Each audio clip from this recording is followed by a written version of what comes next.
Hi, I'm Jeffrey Craner, and my friend Cecil Baldwin loves horror movies, and he's helping make this genre more approachable for me, and hopefully for you too, one film at a time in a random order. Are you squeamish about horror movies? Don't worry, we'll tell you what happens. Adore horror movies? Great. Watch along with us each week. As always, check the show notes for content warnings about this week's episode discussion and film. This week, we randomly rolled a 6 for religion, and a 6 for the 2020s. Here is episode 288. Arthouse number generator. Arthouse number 9. This week on Random Number Generator Horror Podcast number 9, Saint Maud, 2019. Warning! Spoilers ahead.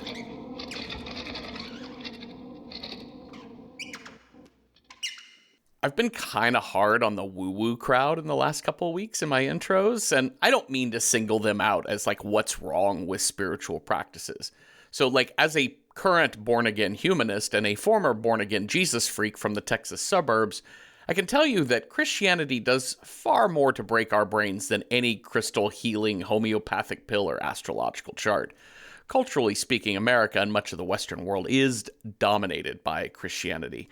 I don't want this to sound like I believe Christianity to be inherently bad or wrong. I believe it to be powerful, and it can be very dangerous. It's how I feel about guns. Guns are tools. They are useful and safe in the hands of people who understand them, who respect them, and who can appreciate just how dangerous they can be in the wrong hands.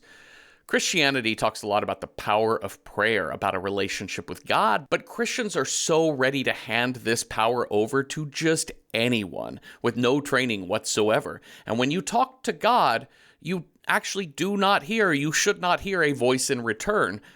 And when that happens, your choices are to either see the whole thing as bunk or to assign some sensation as the voice of your Lord. And now it's that person who's left to interpret exactly what God is saying. And for Christianity, whatever God says goes. He is singular. He is almighty. He is the way, the truth, and the light. And if just one person thinks that is the voice in their ear, boy, they can do a lot of damage to themselves and others. That's exactly the theme of director Roseglass's 2019, but 2020 here in America, award-winning Arthouse thriller, Saint Maud.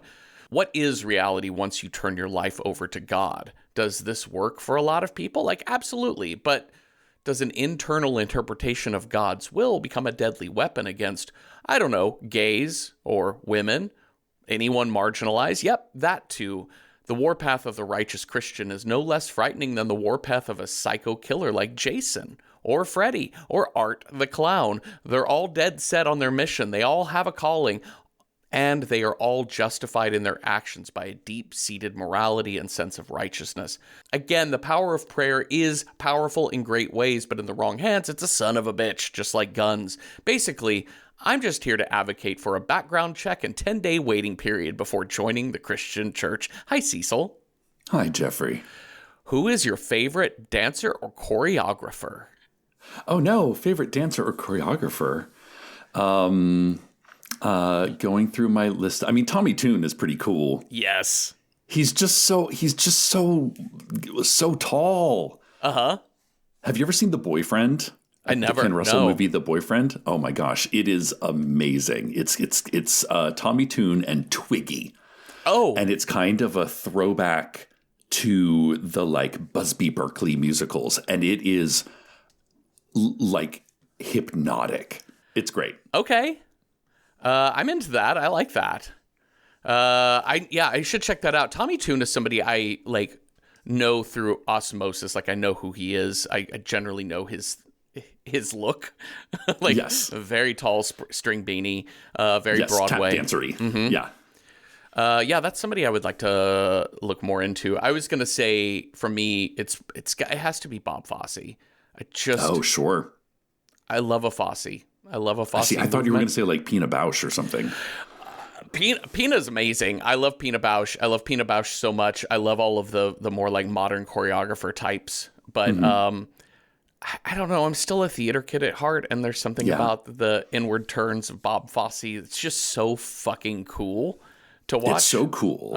And it's also what I love about Bob Fosse is that he's like essentially taking a dead art form and revitalizing it. So like all that vaudeville stuff, it's all based in vaudeville, even though vaudeville hadn't been around for decades by the time he got popular.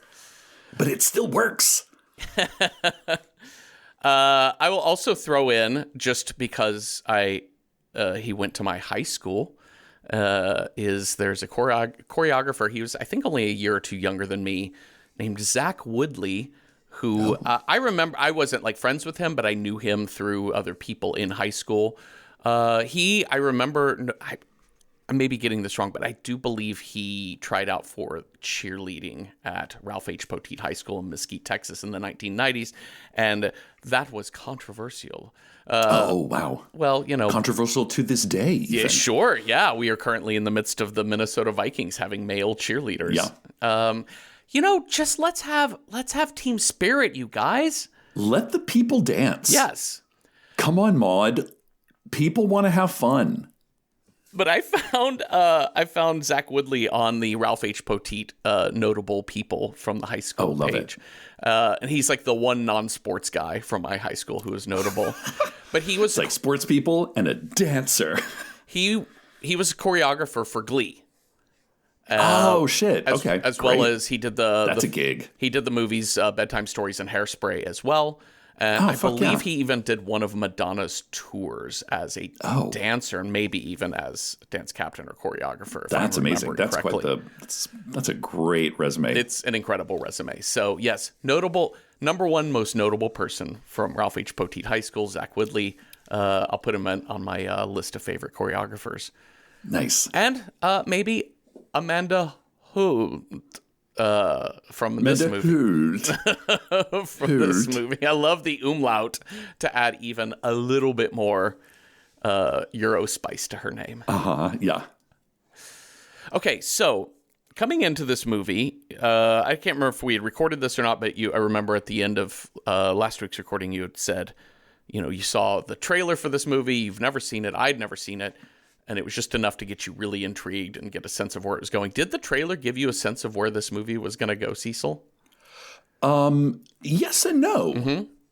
I mean, it definitely leaned into the religious aspects of it, the palliative care aspects of it, but it did a really good job of not explaining anything. Mm-hmm.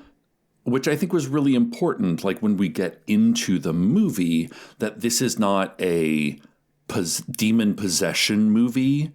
Mm-hmm. Like there's really, I mean, depending on how you interpret it, but honestly, there's nothing supernatural happening in this film. No. Like you see kind of magical realism images. Yes. But I think by the end, we all, like, the director makes it pretty clear that is in her head. She makes that very clear. And I think that was great. That's what I loved about, like, I find, this is a complaint across the board that modern trailers are very like, here's the plot of this movie. Yes. From A to Z. Uh-huh. And I think the trailer did a really good job of not, like, it gave you glimpses of some of the more intense moments, but it gave you no explanation as to how those moments were going to come about. Yeah. Which I found delightful in watching this film. I did not watch the trailer for this. I definitely saw like still images and things when we look it up and I think I read the description, but I wasn't sure. This movie comes up a lot on horror movie lists, and I think it's squarely a horror film, but it's other things too. It is using the horror genre and techniques, but it is also just a really intense personal drama think piece about it's very A24 type of level of horror movie making.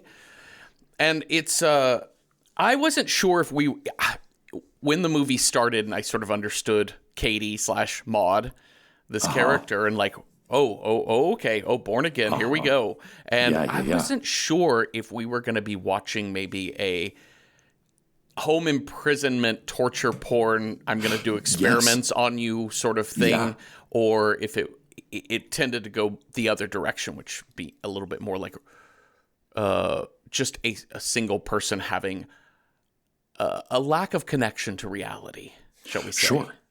Yeah, and I think you're right. I was thinking about it last night after, kind of going through the beats of the movie, and I was like, wow, Maud really doesn't do terribly much to convert Amanda. No. I thought this was going to be like Misery, yes, but with religion. Yes, Misery's a great and it's comp. not. Yeah. It's not that. Yeah. Like, she gets kicked the fuck out of that house pretty quickly. Yeah, she really does. She really, really does. And it's a very sad movie to watch somebody. It really is actually more than, I would say, above a statement about Christianity and its dangers, which is kind of how I framed it in the intro.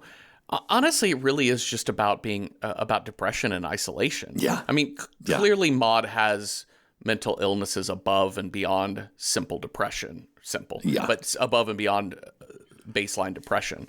But it really is a movie that kind of like deals with somebody who has lost their ability to connect to anyone else. And what better place to explore that than the Scarborough seaside resort town? I got so confused the moment I saw the Coney Island boardwalk thing. I was like, oh, that's not familiar to me on Coney Island, but sure. Don't you go to the fish and chip shop down in Coney Island? I do, constantly, in the sad little Ferris wheel over by the rocks. It was great. Okay, so I think the number one thing that makes, beyond like some of the blood and jump scares, and especially the very ending, but I think what makes this movie such a core horror film is the score and the lighting. Oh, yeah. And we open with shots of blood on the floor. It is kind of a very dark and sterile room. What's like blood and hair? Uh-huh.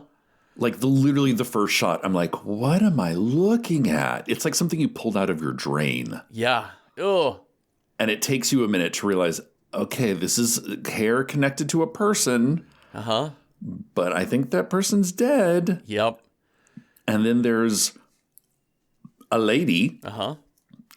Presumably Maud, covered in blood, cowering in the corner of a shower, like blood on her hands, blood in her face, just staring up at the ceiling, all wild-eyed.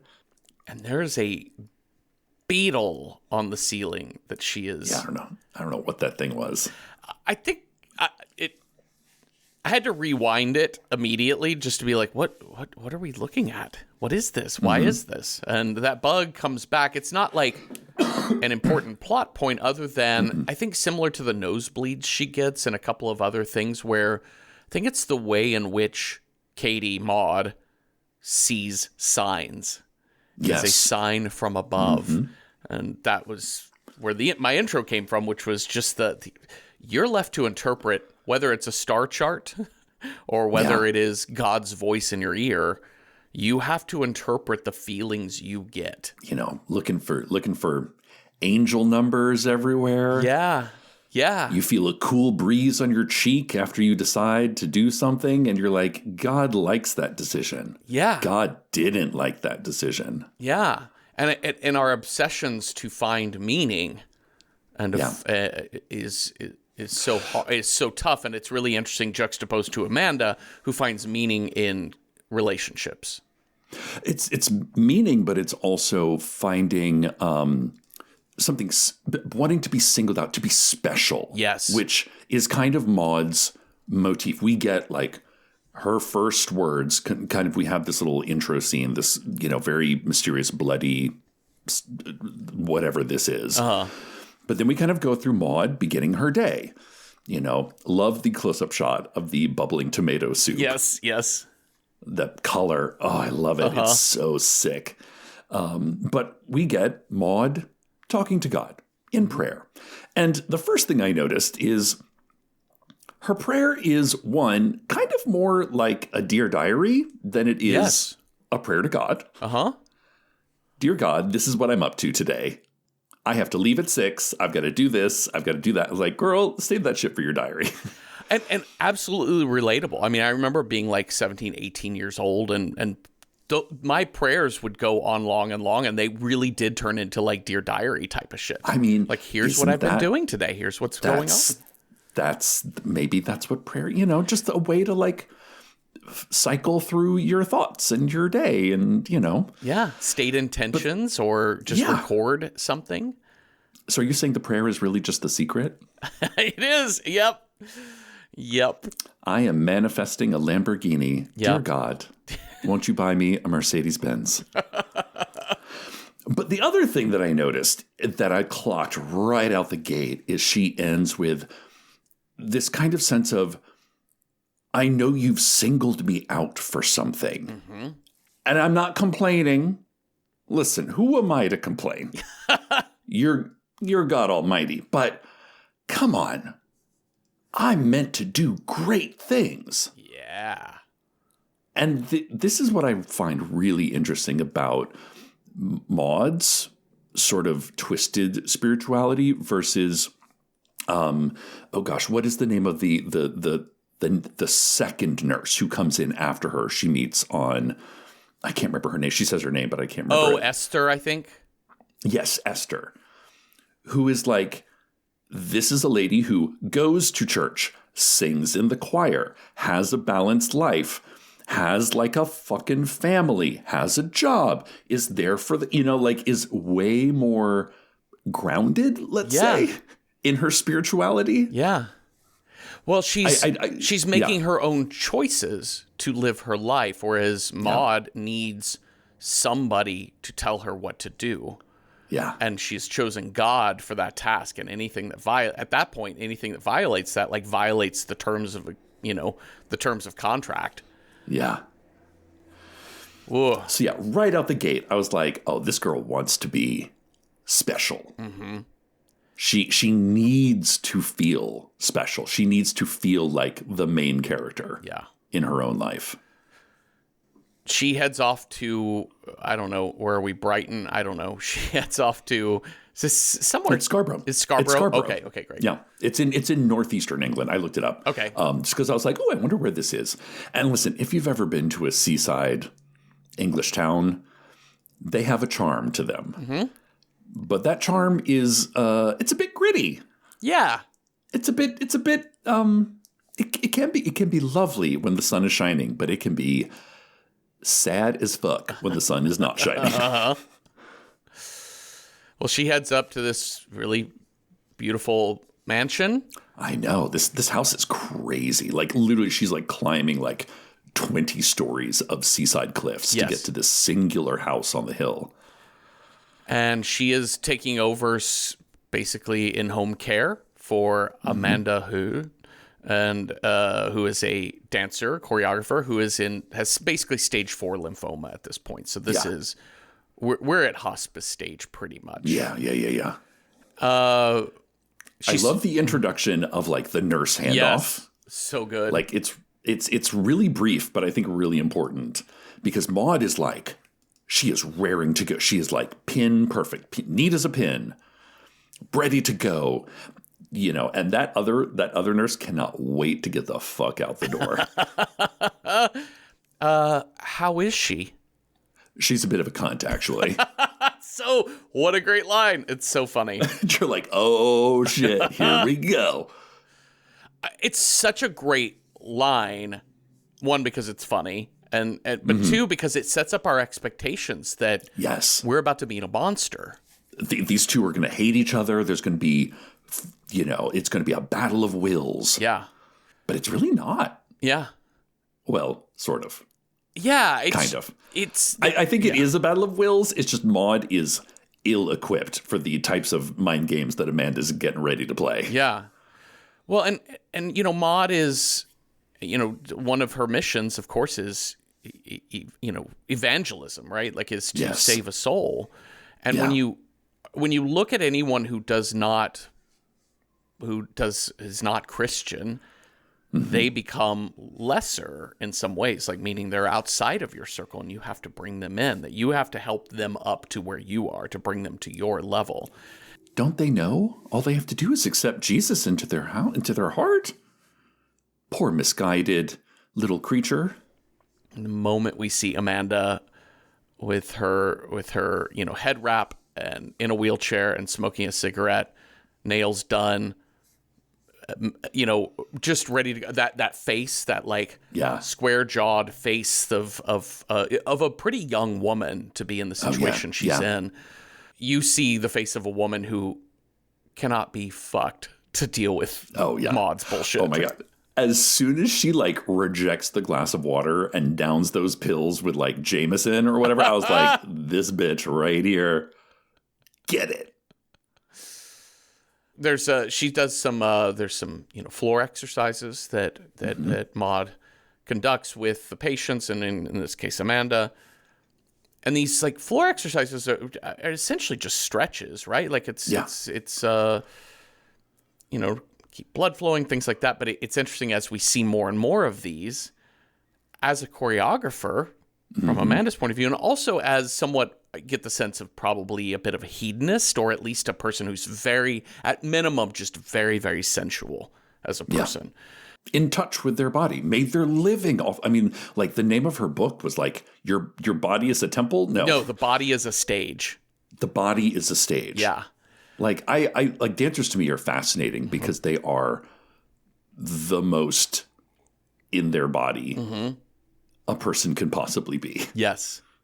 Like their entire body. Like other just like opera singers, things like that. It's always a very like limited parts of the body, but dancers, they're the whole shebang. And I will say this because I think we do have a big theater kid audience out there that are like us. And I think if your only experience with dance is either like dance team and or jazz dance, Broadway dance, dance, like modern dance, contemporary dance, is created so differently than those things. There is not I've come in with our routine and I'm going to teach it to you. Modern dance is a collective thing. There is an improv to a lot of contemporary dance that comes out of a very long form rehearsal process. Like contact improv is very much a thing. And there's a scene later that Maud misinterprets Amanda's reaction to the prayer as they're both experiencing ecstasy. And what's happening, it's so clear to me that what's happening with Amanda is, one, she's playing along. Yes. But also, Amanda's a sensual person. So Amanda is like touching Maud, like touching her fingers, touching her hand. And she's also watching Maud and kind of replicating what she's doing. It's like, this is dance. She's doing dance. It's flocking. Flocking, right? That's the word for it? Sure. I think that's flocking, right? Flocking, when like you're like, I don't know, that you're not doing the exact same thing. Yes. It's like you're in a flock. Right. Like it's a similar movement done. It's not like 1, 2, 3, 4, you know?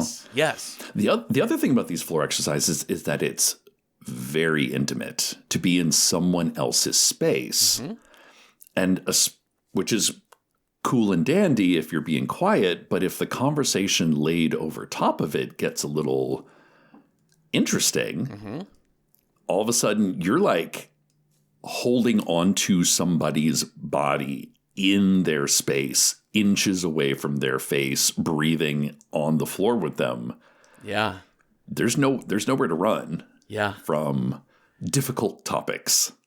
Well, Maud is doing one of these floor exercises with Amanda, and she's kind of leaned over Amanda's prone body, doing a hip twist essentially, and the little necklace, the thing where you would normally expect like a crucifix to fall down, but what falls down is a pendant.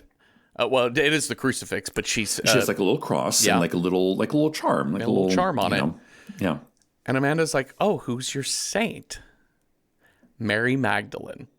I didn't know that was a saint that you could. I bought it on Amazon. Okay, good. Good.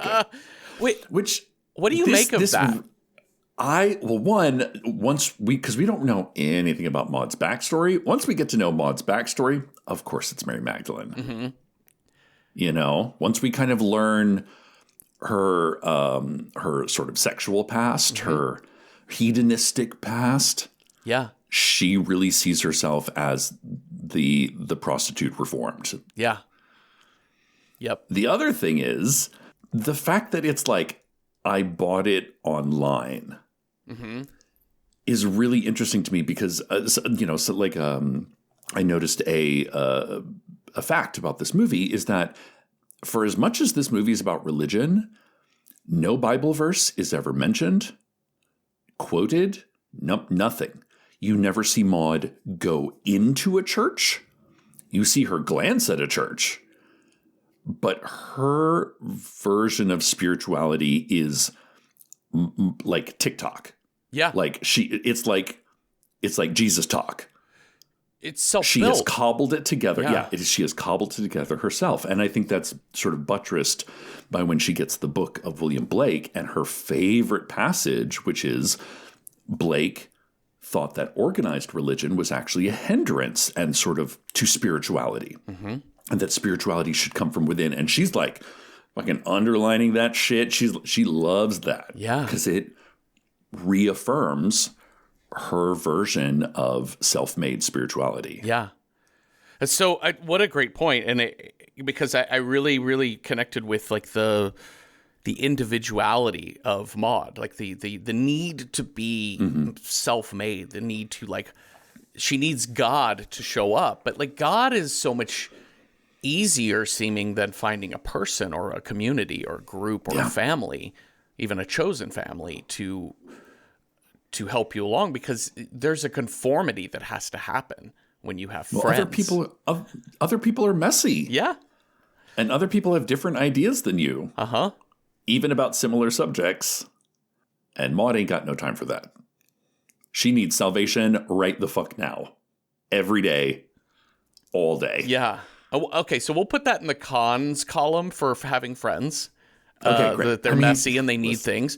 In the pro column, I'll put they can speak language directly to you, and they are tangible and present, and it is very easy to interpret that relative to. God, when we get out to like her night out, when she realizes just how much she does kind of miss. Yeah. Peopling. Uh-huh. Oh, God, that scene is so hard to watch. It's so brutal. Because I think it's also very, we'll get there, but it's really universal, that feeling. Maud, she checking out this whole town, there's a lot of voiceover of her like prayers to God, which is her dear diary, as you said earlier. She's like, she can't understand why Amanda's in this like dump of a town. Yeah. Which is interesting because Amanda's like partner or other or person or whatever, Richard or whatever his name is, who's shown up at her house that she has this pretty volatile relationship with. Yeah. This guy can't understand why she's living out in the country either. Like come back to London and be with people. I love when he describes her as Norma Desmond. Yeah, totally. There's kind of that, like, there's definitely that strong influence. I mean, the turban alone. But there is that sense of, like, she has holed herself up in this dusty old mansion. And I don't think Richard can really understand what Amanda's going through. Yeah, I don't think so either. And Amanda is, I don't think I understand it in the sense of, like, sure, that seems in the realm of like reasonable responses to something. I might be more of a person of like, I would like to be in a place with lots of people, but I'm also not at her level of illness. Maybe you need something that's like slower paced. And then when I want people, they can come to me. Yeah. So we start getting into a little bit more of like Amanda and Maud and their relationship. Amanda drinks a lot.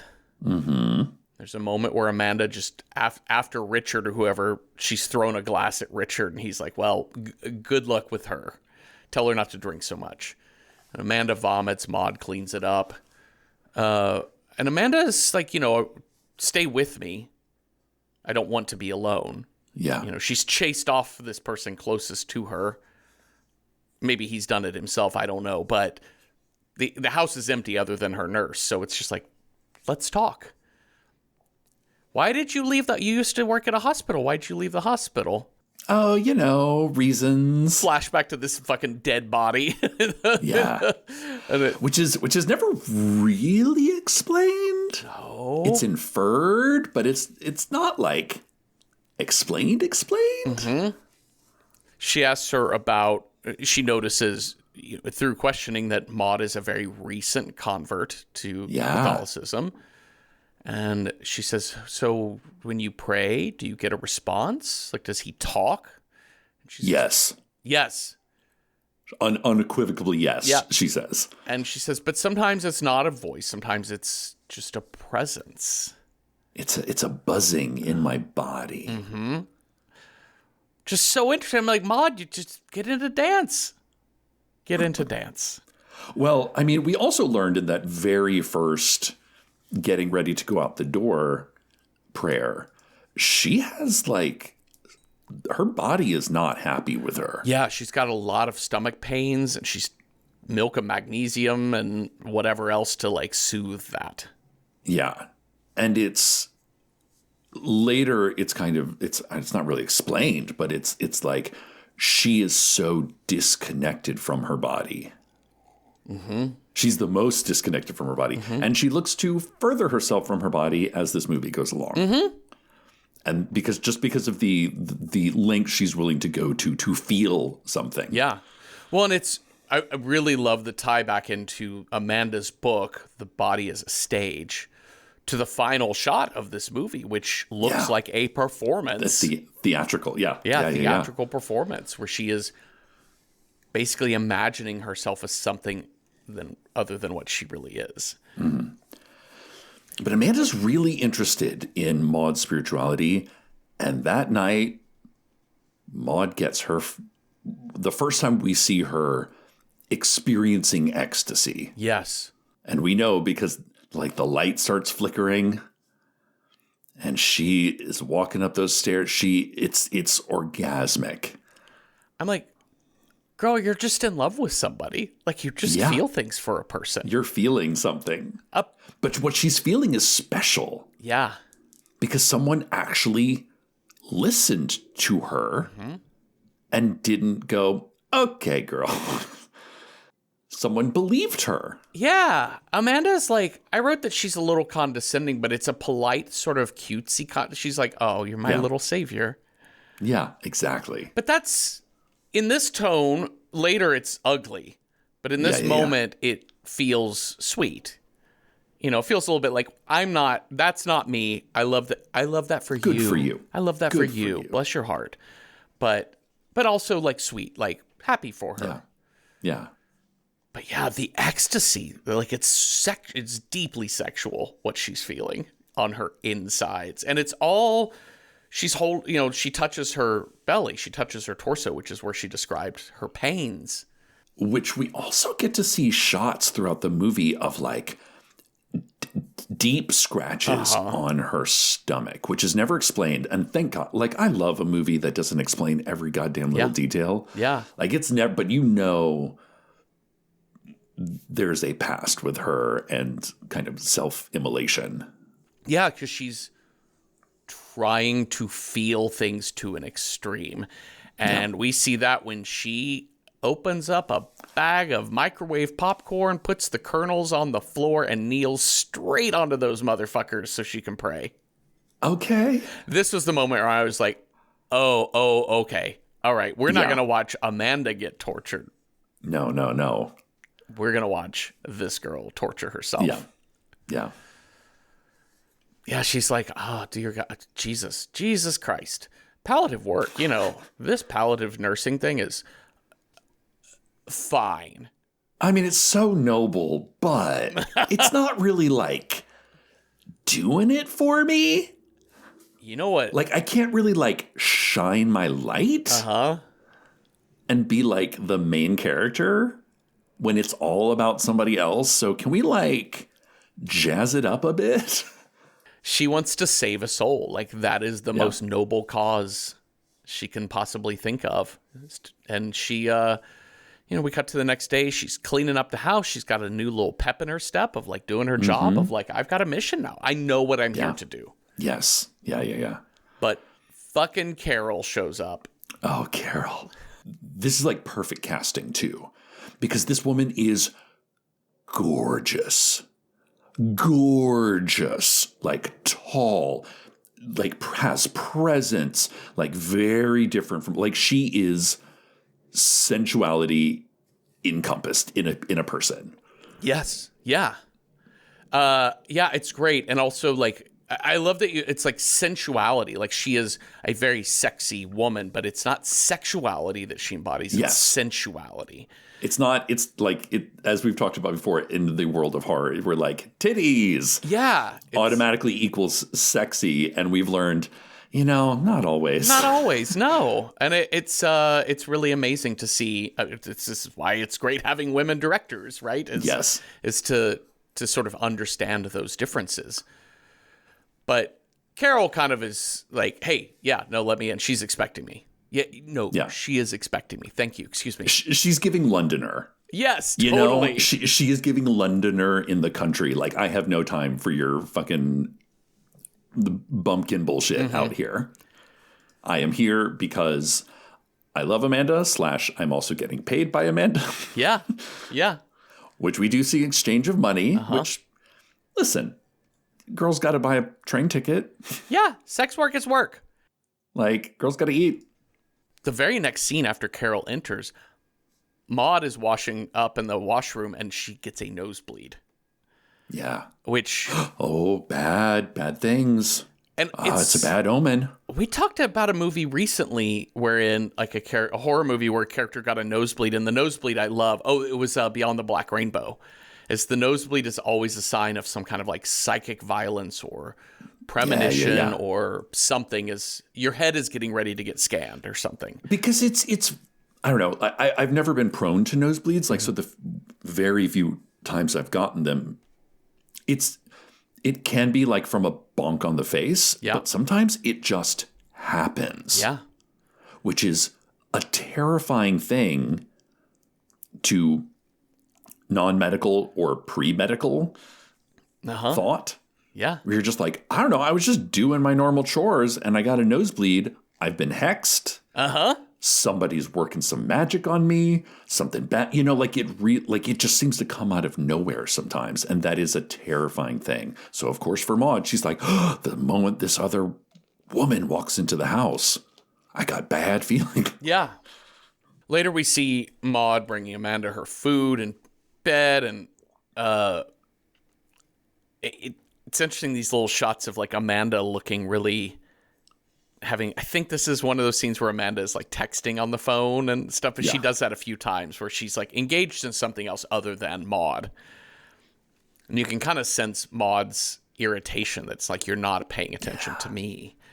You're like, your salvation should be 24/7. You have to be as committed as I am. But during this blessing, she and Amanda sort of connect. She says, Maud goes to pray and Amanda sees her, flocks, right? And kind of like imitates the prayer gesture. And they do the prayer and Maud says, bless Amanda's body, which has done so many wonderful things. And bless her mind, which is shrouded in darkness. I was like, oh, you started so well. Oh, I know. And then you made it weird and passive aggressive, which is honestly, as a lot of non-organized religious people see this, we're like, oh, geez, okay. All right. I think this is less about you talking to God than it is about you wanting to control other people. Yeah. But Amanda says she feels God's presence too. And because she can see Maud is feeling something when she prays. Sincere. Yeah, she is sincere. And so Amanda rolls with it. Our friend Sarah Griffin had a phrase at her book lunch event here in Brooklyn several months back that I went to, and it sticks with me over and over. And Sarah said, I forget specifically what she was talking about, but just being obsessed with anything and everything, like just going down rabbit holes. And she said, okay, sure. The phrase is everything a museum. And I think it's a really fascinating way of thinking about the world, and you can see that in Amanda's face. Everything a museum. This is not something Amanda has done before. Amanda's never been like, I'm going to pray over my meal. I'm going to think about my body and my soul going into a liminal space with the Lord in conversation. And so I think it's really fascinating to her to be like, sure, let's do it. Let's do this dance. She caught the Holy Ghost. Yeah. And they're touching hands, and there's like a sense of like both in ecstasy. Yeah. And we go to Maud at bedtime, and we've seen one shot earlier of her getting undressed down to her, just undershirt and shorts and getting in bed and looking kind of like curled up and sad. And this shot of her in bed, she's like afterglow. Yeah. And I think this is where we see the scratches on her belly as well. Amanda gives her a William Blake book. Oh my God, this inscription. You want to talk about condescending? This inscription. Uh-huh.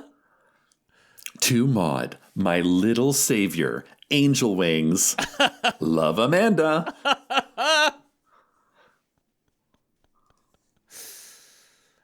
And Maud is obsessing over this book and all of the religious imagery and the quotes and whatever else. And she's raptured, right? Like she's really like, there's so much to take in. Like, what's happening? This reminds me a lot of Red Dragon.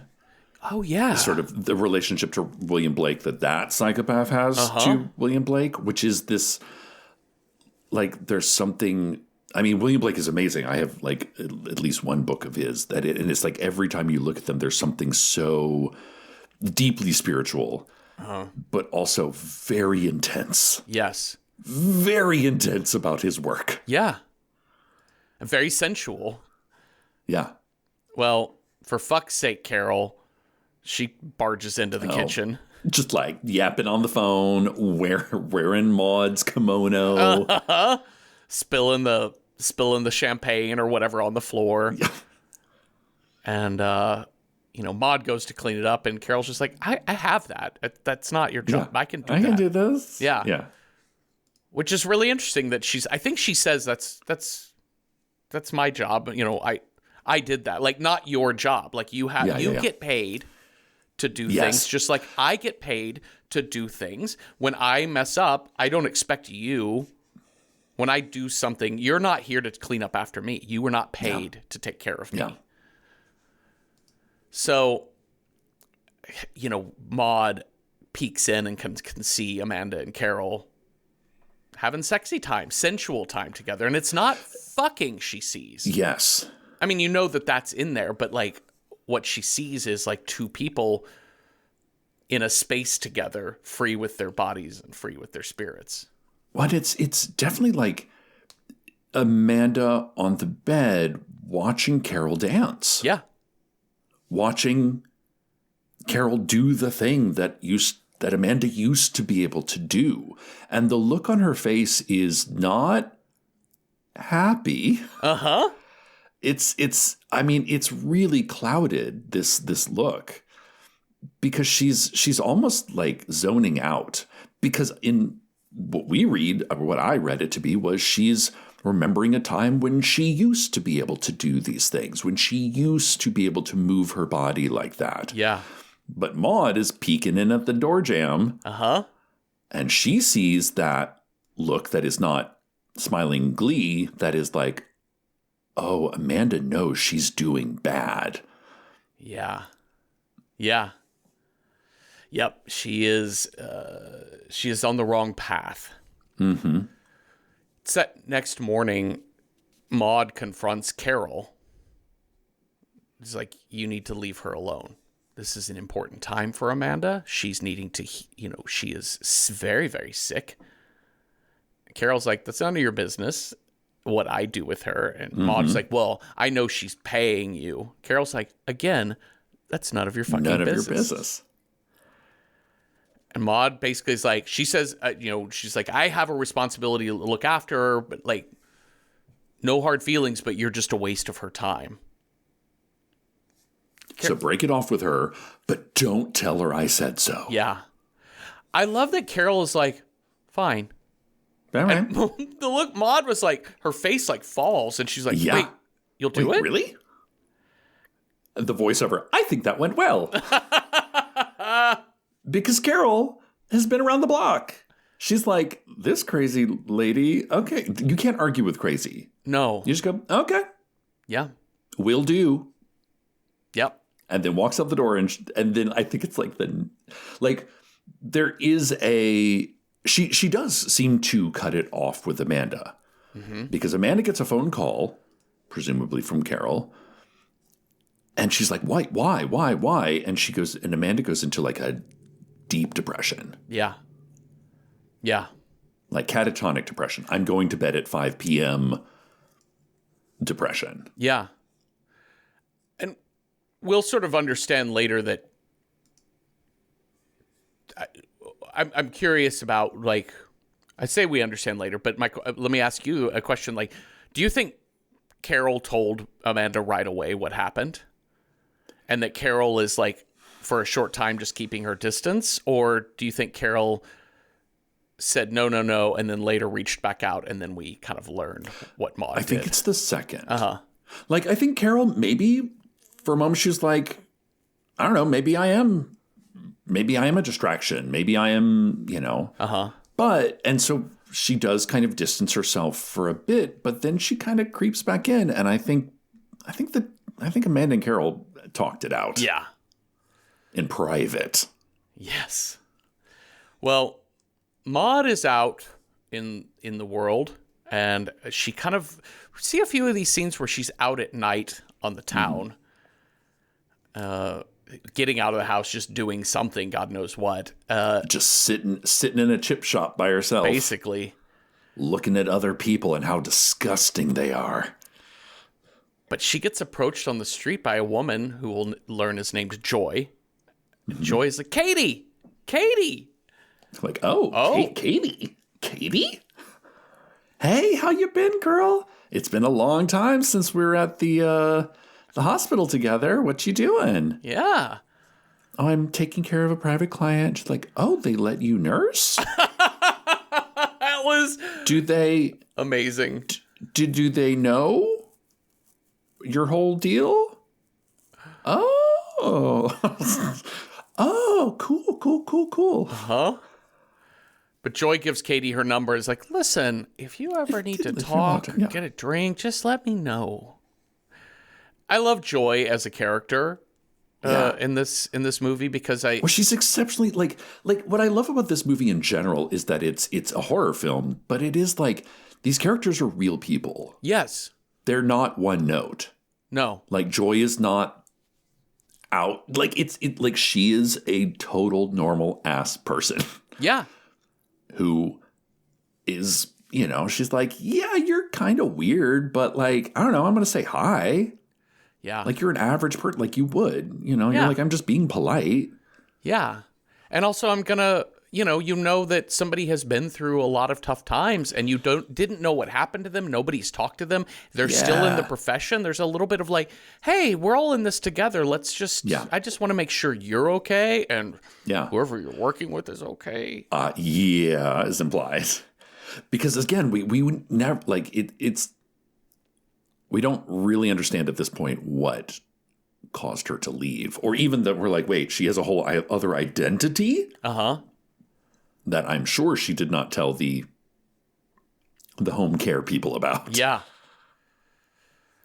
So there's a moment where Amanda's just sitting there playing solitaire, kind of in a depressed state. Maud is like over her shoulder being like, you can't do that move. It's no fun if you cheat. She's like, what? Did I cheat? Wink. But the phone buzzes and Amanda picks it up to talk and immediately sounds delighted. Yeah. And Maud knows, kind of goes into the other room. Yeah. Doing some dishes, but also just kind of like sorting herself out. And when she comes back out, her play is to say, hey, Amanda, I was just thinking, like, what about like an outing? Like maybe we could go to the theater. You would know so much better theater than me. Maybe we could. And Amanda is just staring daggers and says, I want to go to bed. It's only 5:00. I don't care. And we know that she has learned what has happened. Yeah.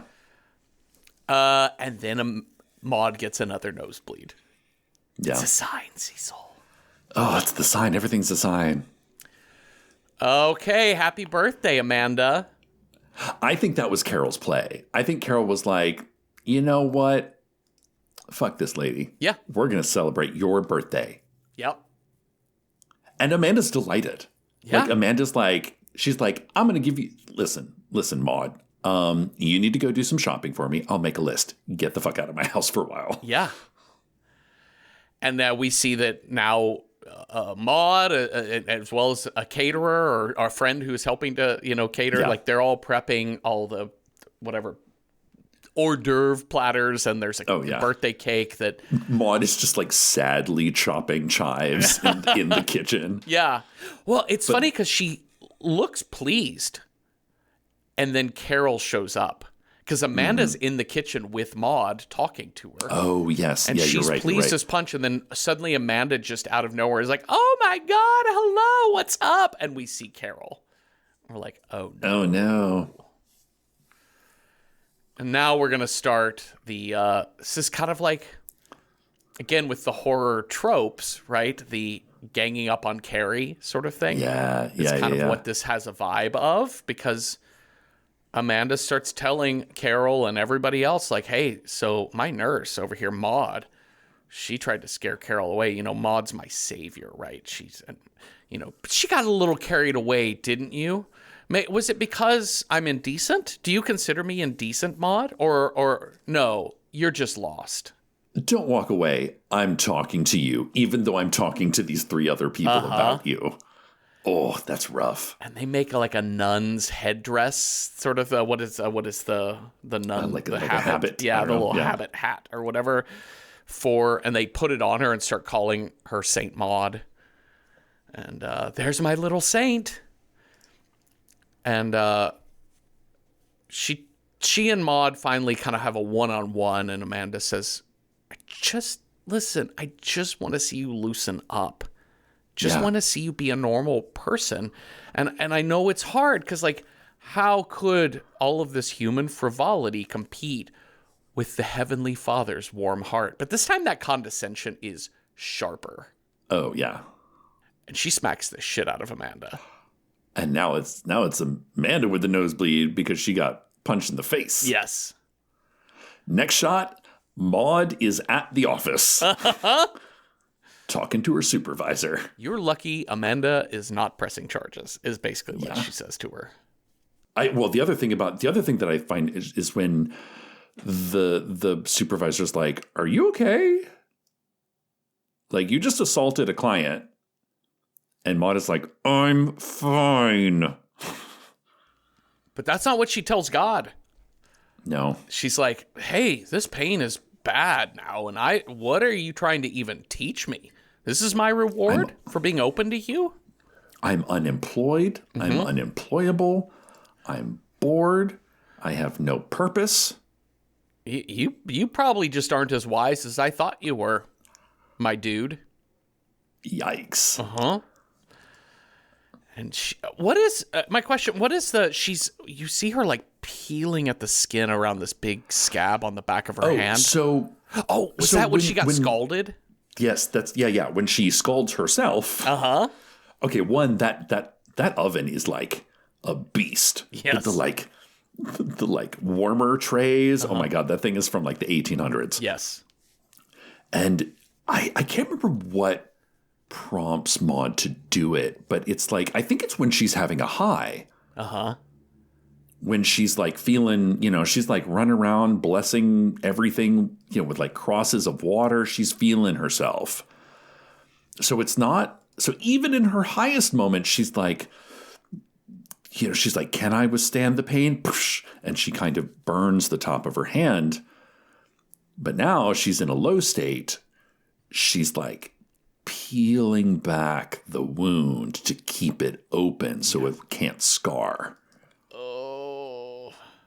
I don't like it. So it can't scab, yeah. So it can't, so it can't scab to keep the wound fresh, because she wants to feel that pain. She's trying to understand her body, but she doesn't know that's how she doesn't know it's her body she's trying to understand. Yeah. Well, now she's like, I'm going back to I'm hitting the bars. I'm gonna drag some strange out of here. Yeah. Okay. Oh, this is so hard to watch. This scene is so like Maud's night out.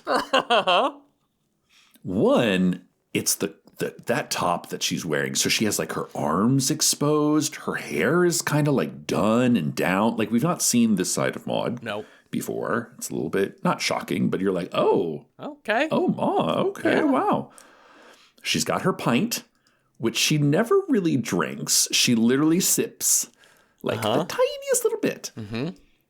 But she sees a cute boy across the room. They kind of make eyes at each other. Next thing, she is jerking him off in the bathroom. Yes. She finishes him, and she just walks the fuck away. Yeah. Not a word said. Yeah.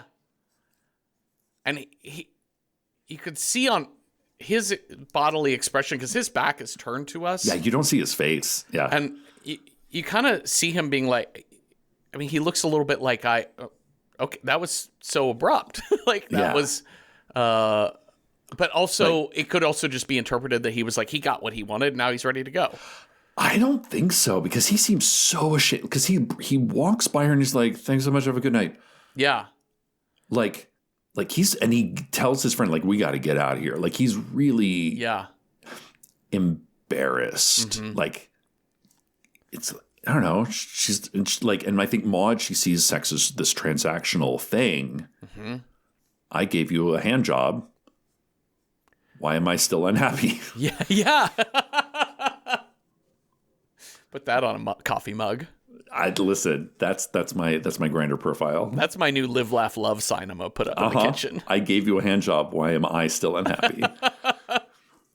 Because she's back at her drink, and she's done a couple of shots, or at least one shot. Yeah, she's hammered. It's the scene where she's like, there's a group of 4 people at the table next to her, and somebody's telling a story, like, and they're really engaged, and they're like laughing, and man, like, I mean, this actress clearly, she does a lot, but this scene is so hard to watch because she's like trying to laugh at other people's laughter. She's trying to like be happy, even though she's not part of the conversation. And it's not like they see her and go, ew, you know, kind of Mean Girl style, like, you can't sit with us. They don't even notice her. Yeah, and she you know, she just kind of reverts inward once she realizes she's not able to join that conversation. And then shit starts getting weird. Well, first she goes to this gets weird. She goes to the bathroom and just sits in the stall and calls Joy. Oh, that's right. Because she does want, there's a part of her that like wants connection, but goddamn, she can't get even through 3 sentences before she has pissed Joy off. Before she says the wrong thing. Yeah, because she's like, I mean, it was weird that you even talked to me because you never seemed to like me that much. And no, I didn't mean it like that. I didn't mean it like that. Oh, okay. Oh no. Like I said, people are messy, and like you can't just be being like, yeah, thanks for giving me your number. I thought you hated me. Yeah, just keep it cute. Just keep it cute. And even at the end of that call, when she realizes she's made Joy mad and she can't recover from it, or just like made Joy bristle. I don't even know if Joy's mad. It's more just like, what? Yeah. Why are you? It clearly sounds like you're in a bathroom at a bar and you're drunk and you're calling me and you're not really polite. Yeah. So like, and Maud like panics. It's like, maybe now's not a good time. Bye. Click. Well, it's like, you don't want to be friends with me. You just want to feel like you have a friend. Yeah. Which is reflected in like back when I think Richard shows up. In the beginning of Maud and Amanda's tenure together. Yeah. Maud kind of has her first night where she's like, listen, I would have been so happy just to sit in my room with the lights out by myself. Anything Amanda tells me to do. But she tells Richard, she's like, yeah, I'm going to go out and meet a friend. She is, spoiler, she does not meet a friend. Yeah. She has no friends. No. Well, she meets another guy that she runs into after making a scene where she like spills her drink and everyone else's by moving. Because she starts seeing little vortexes in... I don't know what she's on, but Yeah. Girl, you need that's not normal. No. And there's another guy there that she like literally bumps into and spills his drink, and he kind of smiles it off, and he's like, well, looks like you owe me a drink. And the next thing you know, this scene is really uncomfortable to watch, but it's really brilliantly structured. Yeah. It's a shot of on the bed, he is lying on his back, and she is cowgirl on top of him, grinding away.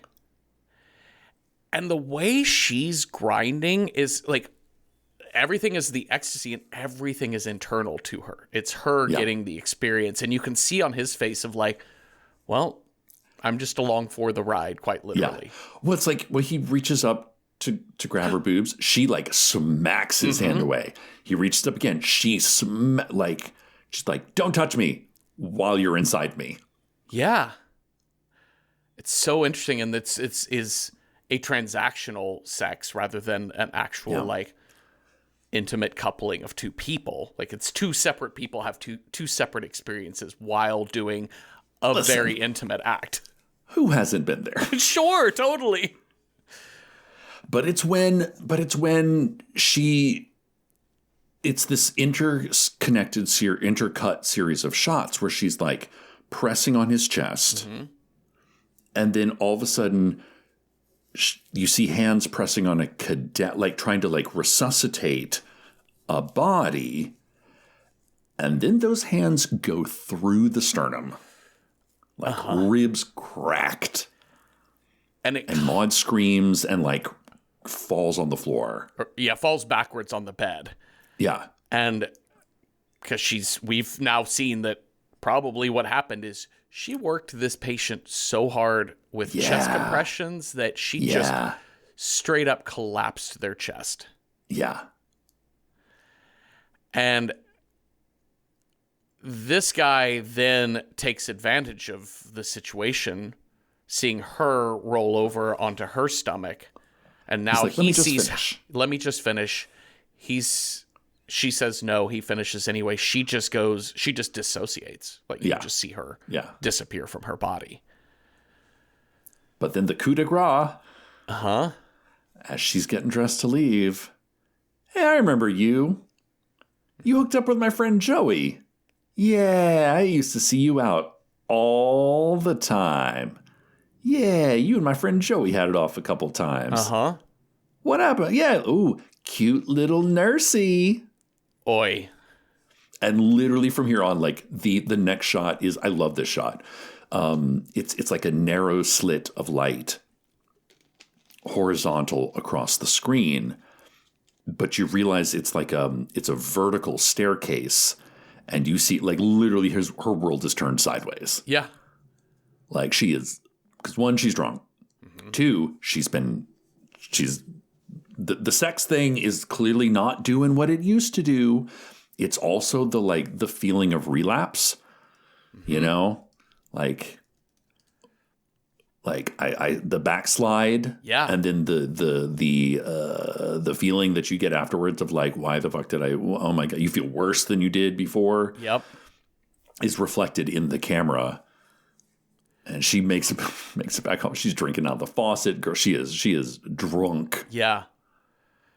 Oh, she's like, she's like praying. Vomits. Well, she's like praying, being like, I'm begging you, do it. Please guide me. Barf. And then fireworks start. She asks for a sign, for a guidance, and she pukes, and then fireworks go off like like it's full like non-PTSD type of bullshit here. Which is like, I don't know, maybe a thing that, that's kind of thing that you do at Seaside, like weekend fireworks. Yeah. Totally normal. But to Maud, everything's a fucking sign. And she's freaking out. It's in her face. Like there's a look on her face, like sheer terror, like mouth agape. And she sees that bug on the ceiling again. Uh-oh. And then she lifts off the ground. She levitates. But it's so interesting because it's very Exorcist, demonic possession type of movie, but it's also, it looks like a dancer. It's gentle. It's gentle. It's and the elegant. shape of the body is, it's elegant, like a dancer. And it's also backlit by those fireworks, which is just like it's very pretty in a horrifying way, if that makes any sense. Yeah, it's because gorgeous it's not shot. the usual demon possession kind of stuff. No, she's in the heights of ecstasy. If this is a demon possession movie, she is possessed by the demon of God, right? The demon of the Lord. The Lord is the thing possessing her. Well, it's the next morning, and she's found the next day is always the worst. The cleanup. She literally is cut. She's got to clean everything up. Oh man, I will clean this house. Every nook and cranny is dirty. She cuts up that cute, sexy top. She burns it in the sink. Oh, don't do that. Take it outside. And we hear in her voiceover that she's had a revelation, and just in time. Of course. And what she... Long dark night of the soul, you know? After she burns her clothes in the kitchen sink, she's like, you know what? I really do need to prostrate myself before my Lord. And the way you do that, the way you show humility, is to experience pain. You have to make life painful for yourself. So let's make a little spike strip and stick it in my Chuck Taylors. Yeah, in the Chucks, no less. In the Converse. Oh, God, the look on this woman's face when she's walking around, just like, it hurts so bad, but it feels so good. And it's the fact that she has to go out into public with it. Yes. She's not going anywhere. She's not doing anything. It's to feel special. It's to feel nobody knows the ecstasies that I'm going through. Nobody knows the pain that I'm going through. Look at all these pathetic, boring gray creatures around me while I'm filled with rainbows and blood. Well, and also the body is a stage. Look at my performance. Look at these audience members. Look how normal I can look. I can keep myself under control. I can mask this. Yeah. So nobody knows what I'm experiencing. Yeah. Whew. She's also getting a little obsessed with the William Blake book. Yes. Yes. Listen, who doesn't love a creative art project? Oh my God. I mean, she's unemployed. She has nothing to do. Yeah. She's kind of going down the unemployed rabbit hole. Uh-huh. She sees Amanda out with her new nurse. Yep. She can't talk. That sends her over the edge. She's like, oh, can't deal with that. And she actually starts obsessing over Amanda, just Googling the shit out of all of her videos and photos and website. And when she learns that Amanda has kind of spoken publicly about her depression, that's when Maud's like, wait, you can see it's a glimmer of an idea, but it's not quite crystal yet. Uh-huh. She's like, I think I know what I need to do. Yeah. Let me pray on it. And sure enough, God talks back to her. Yeah. Now, I love this. I had to look this up.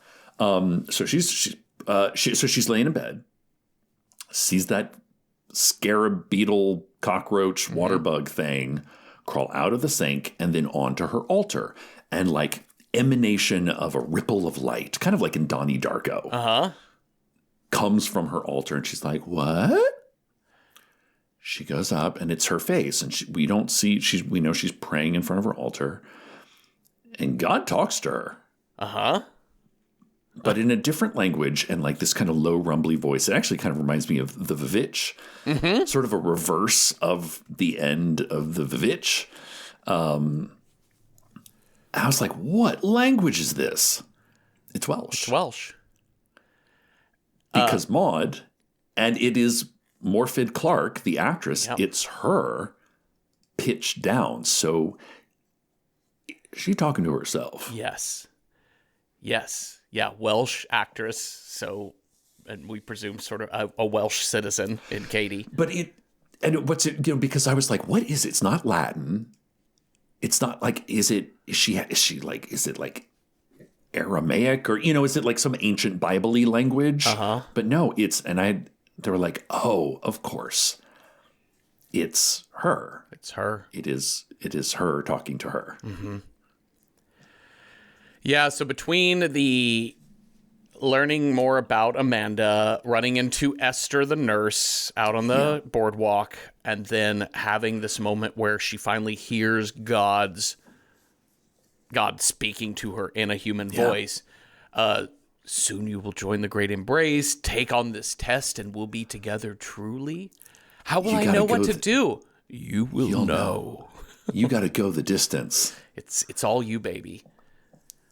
She takes off her bed sheets and dons them as robes. Oh, my God. She's got the big cross out now. Oh, she got the big cross with the big beads on it. Now, I want to go back and talk about the scene with Esther, because this is like one of, much like the Maud's night out at the pub scene. Mm-hmm. Nothing happens. But this is like one of the more intense scenes, because Maud is stalking this woman. Yes. This is not and it's like she's trying to play it all coy, like, oh, look at the view. Uh-huh. Do you mind if I sit? This is the like what I think when the Brits do very well, kind of with like the in the vein of Pinter, the theater of menace. Like menace. Yeah. Where you're like, oh no, this is so hard to watch, because this poor fucking nurse is just trying to eat her ham and, her egg and cress sandwich on her break. And she is being targeted. Uh-huh. Yeah. It's also the sense, theater of menace is a great point. It really is because that's the thing about Pinter, is at any moment, I'm just waiting for you to kill this person. Yeah. Like, the pot's boiling. Yeah. But you don't know when or if you're going to see it boil over. So it's kind of just always under the surface. And you can see on Maud's face, she's fishing for information. Like, hey, I see you're a nurse. Do you work at the hospital? She's like, oh, no. Those uniforms are dark blue. No, I'm in home care. She's like, oh, that must be so. I think there's nothing more amazing in this world than people that work in the nursing in any kind of, the most noble profession. She's like, and the nurse is like, yeah, I guess so. I mean, it's rewarding, but it's also like, it's not glamorous. Yeah. And she even... What is your patient dying of? Oh, I can't really talk about that. But I will say, she's probably not got long to live. Yeah. But, it's hard, because you meet people and you're with them at this really intense point of their lives, and you get to know them and like them, and it's hard to say goodbye. And what's crazy to me, because Maud, the way the actress asked this question has an honesty to it as opposed to a premeditated nature, which is, oh, like when you quit? Yeah, like when she says, oh, when it all comes to an end. Oh, like when you quit? Yeah. And it's like Maud never even thought about that. No. That part of the palliative care process, the sort of the like helping someone through the process where death is the end, never even really occurred to her. Yeah. It was more about the like, I gotta save her soul. And it's more about being me and her one-on-one. That the actual thing you're supposed to be doing, or, I mean, taking care of, the person is the body, and also they're gonna die. Yeah. And and when the nurse says, no, they die, and you have to kind of move on with your life, and you go, oh, shit. Like, the look on Maud's face is like, I never even thought about that this person might die. Yeah. It's fucked up. It's so really wild. fucked and up. I just, in that one reading, I was like, oh, Maud never even considered the reality that death was the end. Yeah. For Amanda. No. Or that she would have to that Maud herself would have to experience that death. To truly help someone through that, as opposed to her being the superstar main point of the whole thing. Yeah, because at most, Maud would have thought Amanda's impending death is just a clock on her need to save Amanda's soul. Yes. And it's very sad to Maud because, you know, when Esther finally says, "Oh, I'm Esther, by the way, what's your name?" Maud just gets up and storms off. And it comes right on the heels of Esther talking about, I have actually a really nice relationship with this lady I'm working with now. Yeah. Oh my God, how dare she have a friend? Yeah. How dare I be replaced? And then the next voiceover is Maud saying, "I can't be like that dull, stupid woman I met." Mm-mm. Like Maud sees true care, true, you know, someone who, like I said, sings in the church choir, probably has a family, has a life-work balance, as pathetic. And it's because it's mundane, right? It's because it's a job, not dissimilar to Carol's job, right? Mm-hmm. Like, that sex work seems like a way more like exotic job, of course, than in-home nursing. But like, in-home nursing also seems like an exotic job, the way in which Maud even starts with like, "Thank you for your service to our country," like if you're a soldier or something. Yeah. And I would imagine 99%, or if not more than that, of being a soldier is mundanity in your work. Every job is pretty mundane. And no, I have a friend who's in the Army, and he's like, "Most of my job are PowerPoint presentations." And it's dissemination of information. Yeah. Same thing with being an actor or being a writer. You know, these are kind of like, such big, exciting jobs. So yes, thank you. But also a lot of it is just like, administrative work. Yeah. You know, a lot of it is just like, that's it. Well, I've got to go 90% through sanding. Copy editing. Jesus Christ. Yeah. I've got to go through you know that tweet that's like, you know, when you get into carpentry and you realize it's just 90% sanding, and then you realize that's the same for every hobby. Yep. You know, you love baking? Yeah, it's 90% doing the dishes afterwards. Yep. It's absolutely correct. So, but Maud can't connect to the mundanity because everything has to be special. And it even goes back to what Amanda said earlier about Amanda thinking about death. She says, "You can't even comprehend how dull it is to die." Oh God, that feels so real. Yeah. She's not quite said that, because she says that in response to like, "I saw you. We had ecstasies on the couch together. Like I thought you were a believer like me." And Amanda's like, "I'm trapped here. Just like, I have nothing to do but wait until my body wears out." It was a fun, weird activity for the day. Yeah. I'm killing time. Time is killing me. Like, that's what we're doing here. Yeah. Oh, you're right. That's coming up well, let's get to the next plot point. Yeah, here we go. Well, actually, she is going to go to Amanda's house, but before that happens... Saint Maud. Oh, God. Joy stops by. Oh, Joy. I love Joy so much because Joy is like... One, Joy doesn't know she's in a horror movie. No. Which is dangerous. I was waiting for Joy to get lit on fire with that acetone or whatever. But I feel like this movie, again, I think it's like at the helm of a female director, is like, no. Mm-hmm. You're going to feel the tension, but you're not necessarily going to get the like knife through the heart payoff. Yeah. That's not the point. Mm-mm. The point is to feel the tension. And Joy comes over. She's like, hey, listen, I'm on my way to work. I just wanted to stop in and say hi. I know, I kind of gave you the brush off. Unfortunately, Maud was in the middle of blessing holy water and collecting all the flammable poisons in her apartment. Yes. We don't know to what end, but we can imagine. And Joy is modeling good social behavior of like, she's in a place where it's very clear on Joy's face, and from our own observation, this is a fucked up looking apartment. Yeah, I mean, it's grubby. It's small. It's like her. Yeah. Listen, we've seen like there's people hanging out in her stairwells. Yeah. There's like literally the first shot, we hear people screaming, arguing. She has to close the window. Yeah. She's she's a subterranean apartment, which those things always feel sad. Yeah. I lived in one of those where I'm like, ugh, it just feels gross. And but Joy doesn't say it. She's like, Oh, Yeah. Oh, look at this place. But it's the thing where, like, you can have a subterranean apartment in a really shitty building in a shitty part of town. And we've all lived, you and I have both lived in New York. I currently live here. Yeah. And you know people, either you or somebody else who's lived in a place like that.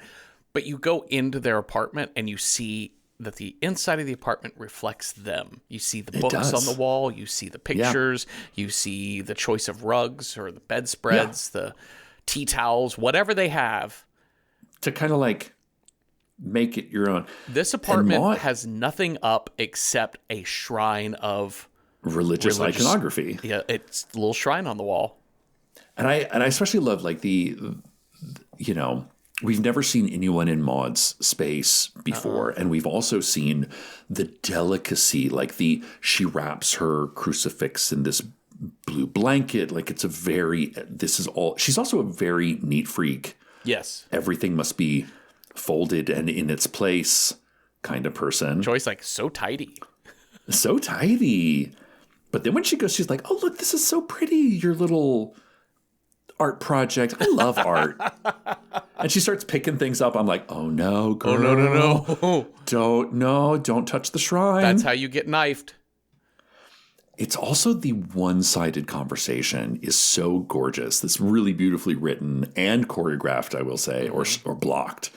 Because Joy is like, hey, I wanted to connect with you. I know if now's not the right time. I know you like left the hospital in kind of like a crazy way. And I don't know, you just seem like you need... Maud is not saying anything. She's just like staring out the window.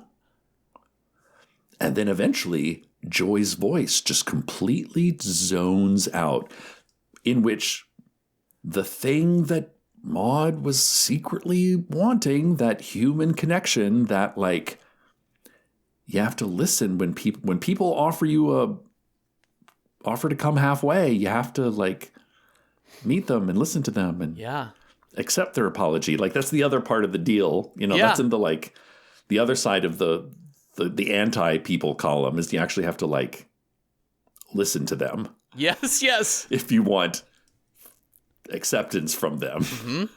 Oh no. But Maud is like, it's like white noise to her. And eventually she just walks up to Joy and gives her the big kiss on the cheek, says, may God bless you. See you later. Sweet of you to come. Don't worry about me. I'll soon be transformed. Thanks for coming. Bye. What? And God bless Joy. She's like, yeah, cool. No, I got to get going as well. I'll stop by later tonight. Mm-hmm. Like Joy knows instinctually something is bad. Yes. Like she's doing the thing where you're like, I don't really know this person, but I see a person who's like not doing well. Yeah. I'll come by later just to see if you're okay. Yeah. Bring back up, Joy. Bring back up. Yeah, for real.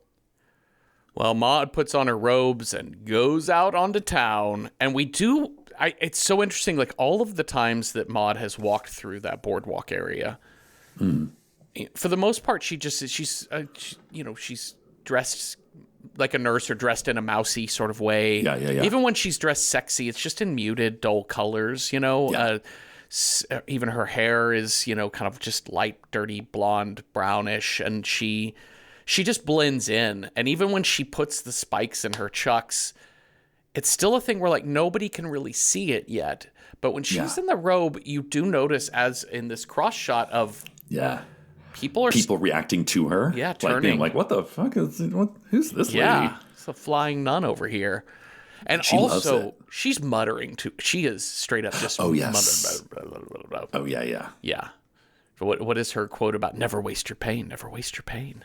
Never waste your pain. Oh, no. That was in her prayer earlier with Amanda, was like, may God never waste your pain, I think. Basically meaning, may your pain be meaningful to God. Mm-hmm. Yeah. So we're in Amanda's house now. She waits until the nurse leaves, which I was like, okay, because I think we're anticipating like a bloodbath, which we do kind of get, but it's not Like, Maud is a very specific psychopath. And this is the moment in which I was like, comparing Maud to other movie psychopaths that we've seen, Norman Bates, all the way down. And she has an MO. Mm-hmm. She doesn't leave things to chance. She's plotting. Yes. But also kind of has to wait to feel it before she goes full psycho. Yeah, and this is where like that interpretation of feelings as God's messaging as opposed to what she's doing is premeditated murder. Oh, of course. But she's got to amp up her body to feel everything, to be like, this is God. This is God speaking to me. This is God. Because I think she knows it's on a like make it or break it moment. She's got her holy water that she has blessed herself. Yep. DIY, make it. Why get it from the church when you can make it at home? That's right.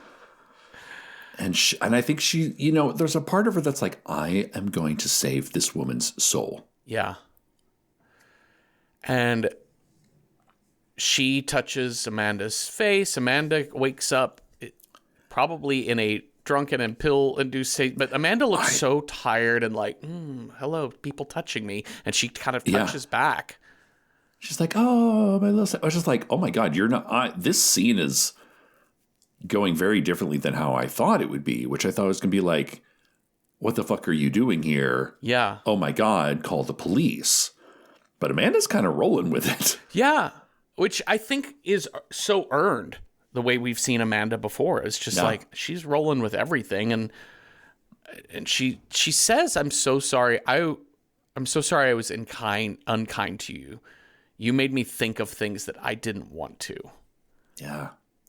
And Maud can't really take this apology. Yeah. Because she doesn't She's know there on a how mission. to. She's there on a mission. She's like, well, the Lord forgives that which is said in anger. God sent me to you. He forgives everything. You only have to ask. Amanda's like, what? And then Maud goes to put the holy water and a cross on her forehead. Amanda's like, stop. Get the fuck out of here. Yeah. Just talk to me. Talk to me, person to person. Yeah. And this is where Amanda says, you have no idea how dull it is to be dying. Yeah. Nothing that you do matters. Uh-oh. That's not good. No, because that is antithetical to Christian belief. That the Christian belief is you are special. You are chosen by God. You will have a special place in heaven to the right hand of God. You have a limited time on this earth. This time is for you to save other people, proselytize, spread the word, spread the good word. Do the pyramid scheme. Do your pyramid scheme. It's going to suck, but you'll be rewarded after you die. Yep. That's it. That's how you spend your life. And Maud starts crying. Like, she's getting ready to do deep heaving sobs. Like, it's that silent open mouth crying. You're here it comes. And Amanda starts laughing. And Amanda's like, just laughs in her face. Yeah. And it kind of, to me, started a little bit like a, oh my God, like a surprised laugh. Like, because she says, well, that was easy. Like, I can't believe I just knocked you down so easily. I know. Is your faith so flimsy? Yeah. That one person telling you don't matter is enough. And then she turns into Gollum from Lord of the Rings. Yeah. That's where the reality snaps into Maud's head, and Amanda is full, like, classic demon possessed. And that laughter is cackling and demonic, and she's able to move in a way that we know Amanda probably isn't able to move. And it's not like, I mean, like, it is like some of it's like CGI tinged, like her face is elongated, but she's just able to move. Like, she's able to crawl over the bed. It's not crazy, but it's just those little things. Maud is kind of taken aback, and she also hurls Maud across the room. Like, that's a very superpowered demon thing. But yeah, she does. Yeah. Well, Maud grabs a pair of scissors. Stabby, stabby. Stabby, stabby. Chuck, chuck, chuck, chuck. Which is reminiscent of what happened probably to that first, or that her last patient. Yeah.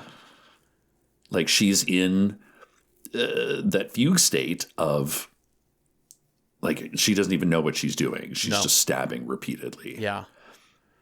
And it's in the stabbing that you see Amanda look real again as just a poor, drugged up, dying woman who's like, what the fuck is happening? Like her last breath. Yeah. Which makes me wonder, is there, like, I feel like there's a schism between the first part of the scene is real. Mm-hmm. The second part is in Maud's head. But also I was wondering, is all of this in Maud's head? This entire interaction? Because Amanda is so calm, is so, oh, my little angel. Oh, I'm so sorry. Is all of this interaction in Maud's head? I wondered that too. My theory is no, that the first part of it is real. There's a breaking point. And it's because what Amanda says, like the actual words, are not... If it was all in Maud's head, from the get-go, Amanda would have been demon-possessed. Or would have been... I see. Amanda is gentle to her to start in a way that we've seen her. I think also Amanda is one of those people of like... She's a bit of a cunt. She's a bit of a cunt, but also she's a bit of a person who's like everything a museum, you know, like we will experience things as things go, and is absolutely not threatened by Maud. Yeah. Like Maud definitely represents a threat in the sense of like, if you are lesbian or queer, bisexual, whatever. Yeah. You feel a threat from those people all the time, but maybe not to like come into your house, this mousy little born again nurse to come into your house and murder you.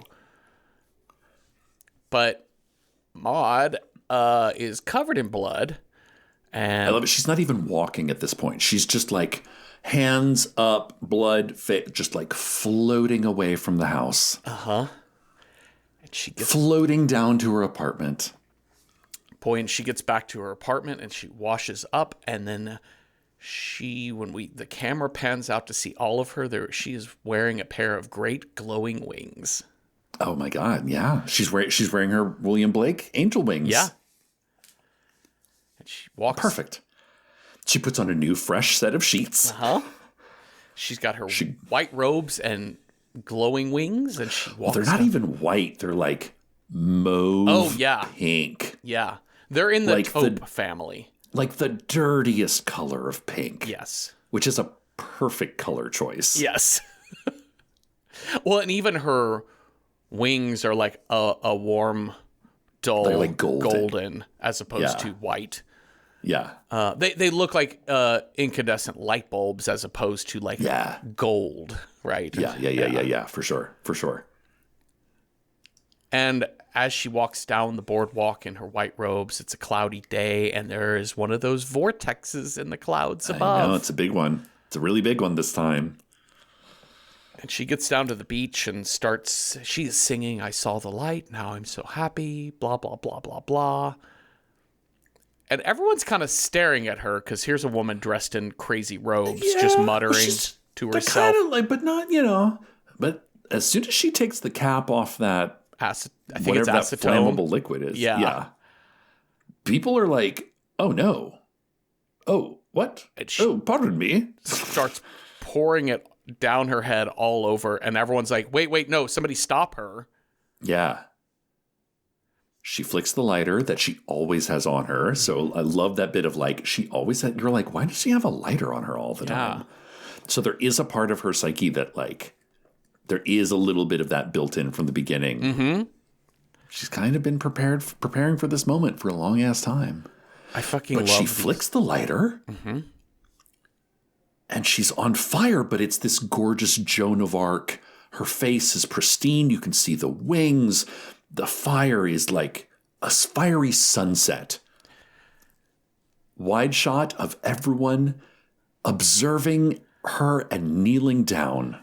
I love how it goes from the first, when they're all in the background concerned over is this woman about to self-immolate, and you see crowds like of people, but again, the blocking of like the evenly spaced people, like kind of, it's not a crowded beach. It's a cloudy day. It's just a few people out there. So people are in couples. They're kind of far away. Yeah. But you see them all moving towards her. And then when the shot flips to show it from behind those people, where we see her, as you were saying, the golden wings and the golden glow, very godlike. Everyone is spaced out like an audience. Theatrically. Yeah. The body is a stage. And they're just, they're worshiping her. Mm-hmm. And then there's a half-second shot. Smash cut. A 1 second smash cut of her burnt, screaming, embered, like the horrible reality of death by fire. Yeah. Credits. End credits. Title card, actually. Title card, yes. Which is even more powerful to just violent scream. Saint Maud. Yeah. Ooh. It is like one's less than a second of like black, like charred body screaming. The end. Shall we rate this movie, Cecil? Yes, let's. All right. Well, let's start with a rating for squeamish approachability. Like, how approachable is this movie if you are horror film averse?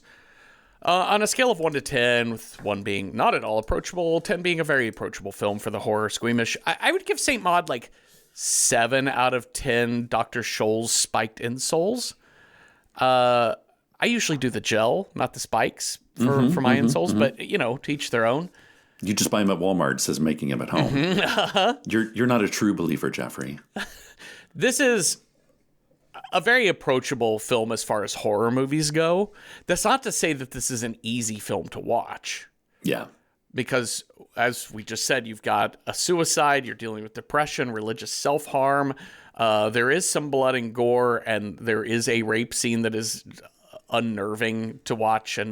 But I think as a horror movie, it has all of the kind of tropes in the light and the sound. It does some like horror trope play with like that theater of menace. Like, I'm about to watch this poor Joy get murdered or Esther thrown into the sea or something. But I think as a horror film, it does pull some of the horror trope punches. Not pull. It's not interested in them. It's not. Like, it's interested in them as a setup. It's about the drama rather than the jump scare. Yeah. Yes.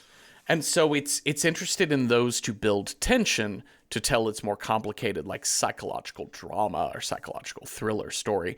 I think it's an incredible movie. I think it's scary and harrowing and upsetting, but as a thriller, psychological thriller, more than like a horror, but still awesome horror movie. 7 out of 10 for approachability. To speak nothing of approachability, Cecil, how do you rate this as a horror film?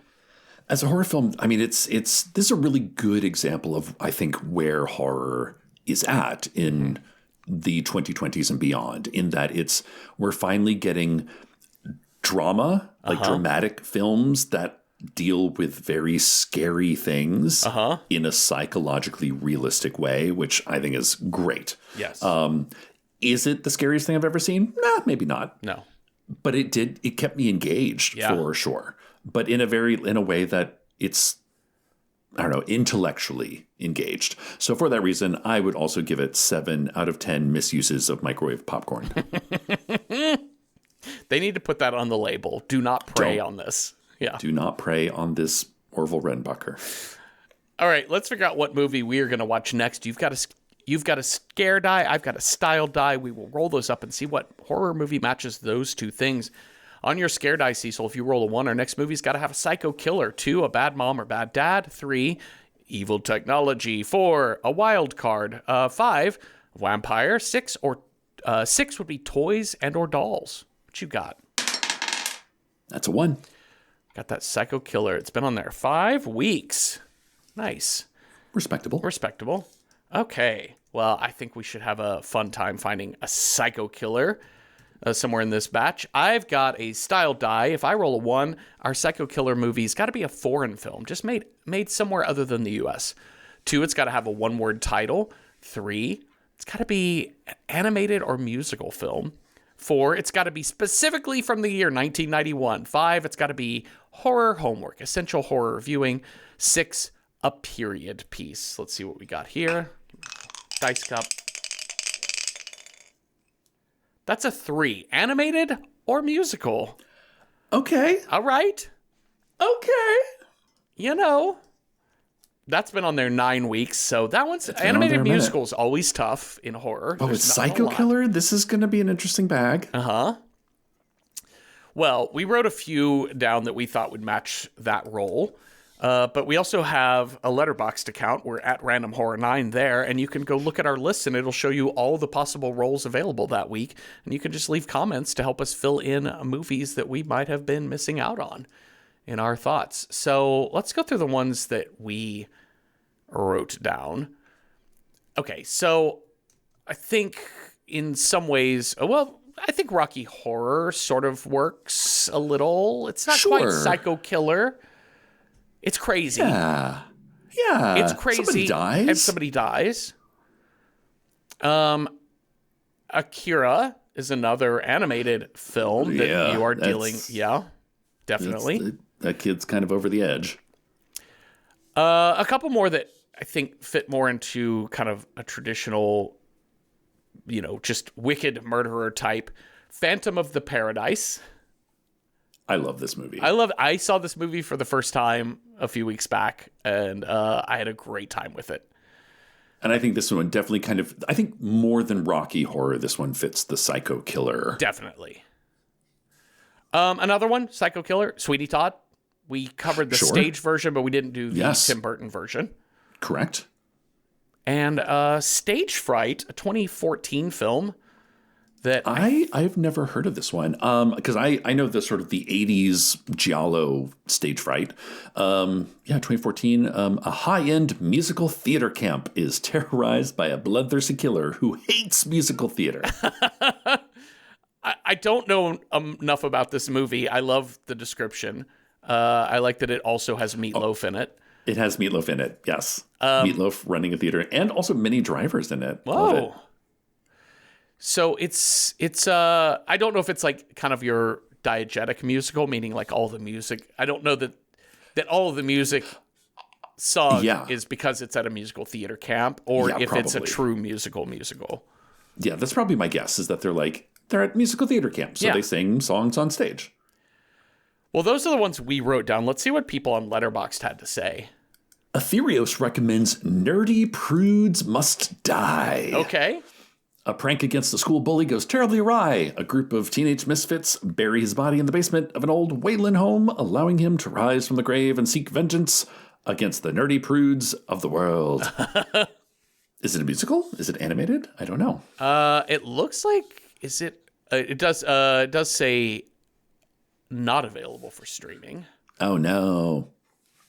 So that's interesting. We've got a lot of seconds for Stage Fright, for Phantom of the Paradise, for Sweeney Todd.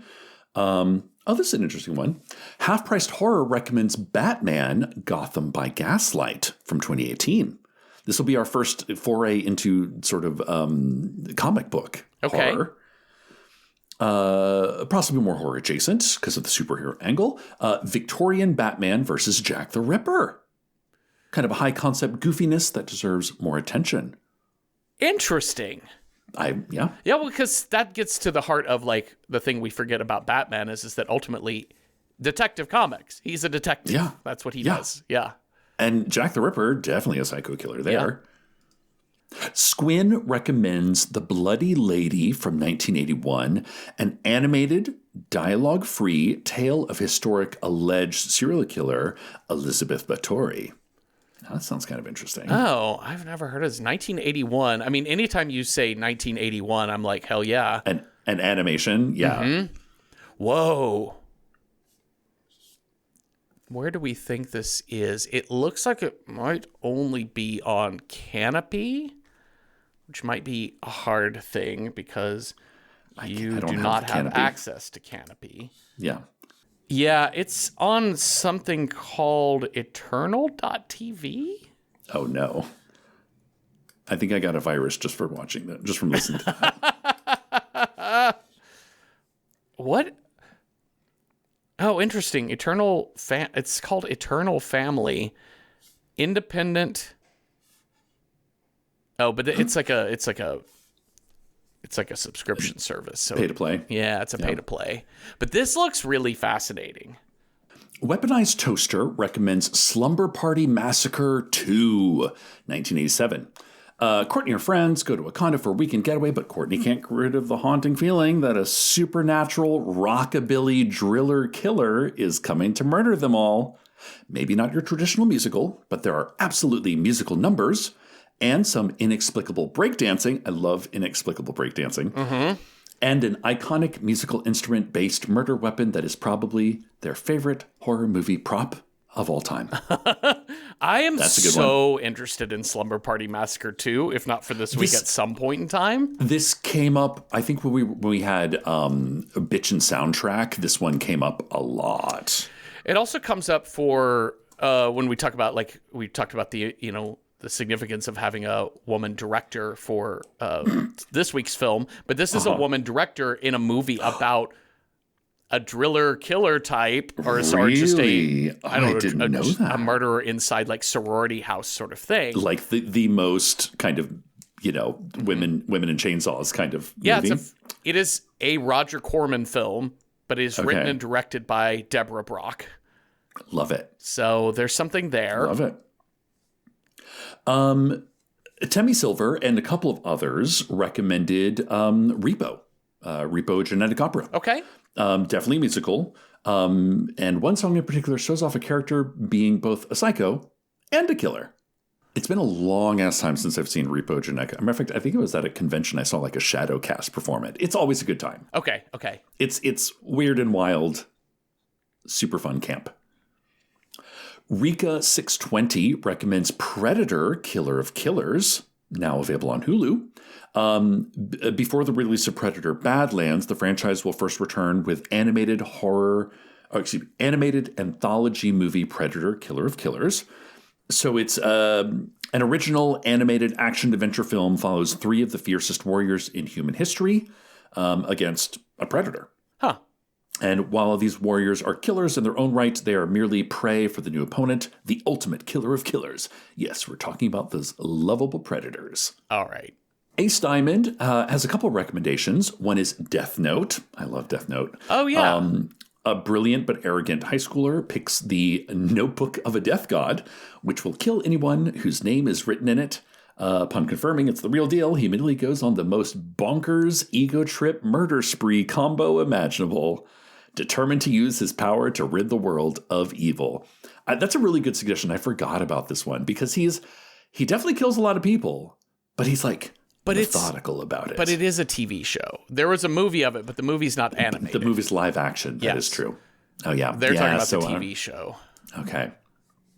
Erased, 2016, a manga author affected by a phenomenon that sends him back in time a bit until he can fix some nearby problem. Oh, I think my boyfriend watched this, actually. He told me about it. It sends him back decades, and his 10-year-old body, he must stop the murders of his classmates by a serial killer before they happen. This also sounds like it's going to be a TV show. It is definitely a TV show. Yep. And we also have Felidae, 1994, German animated film in which a house cat turns amateur detective to solve the grisly murders of his fellow felines in his new neighborhood. This sounds really interesting. The animated style looks a little bit could be of the same. It looks of the same era as like Secret of Nim. Okay.